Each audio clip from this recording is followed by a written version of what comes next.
আমরা হানাফি মাযহাব অনুযায়ী বড় হয়েছি। এই মাযহাব অনুযায়ী আকীদা অনুযায়ী আমল করলে জান্নাত পাওয়া সম্ভব কি? দেখেন, মাযহাব কোনো সময় সরাসরি বাতিল হয় না।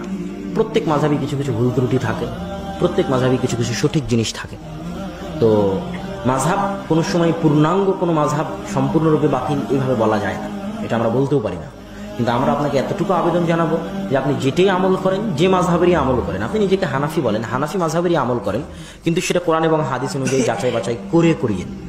কোরআন এবং হাদিসের সাথে মিলিয়ে, ইজা সাহাল হাদিস, যেমন আবু হানিফা রাহিমাহুল্লাহ বলে গেছে যে হাদিস সহিহ, সে হাদিস আমার মাযহাব। তো হাদিস এবং কোরআন হচ্ছে আমাদের জন্য মানা জরুরি। আমরা ইমামদেরকে সম্মান করব, কিন্তু আল্লাহ রাসূলের সম্মানের পরে। আমরা নবীদেরকে সম্মান করব, কিন্তু আল্লাহর সম্মানের পরে। ঠিক আমরা ইমামদেরকে সম্মান করব, কিন্তু আল্লাহ রাসূলের সম্মানের পরে। তা আল্লাহ রাসূলের যদি কোনো হাদিস পাওয়া যায়, তাহলে হাদিসের উপরই আমল করতে হবে, সেটা আমার মাযহাবে থাক আর না থাক। কিন্তু আমি নিজে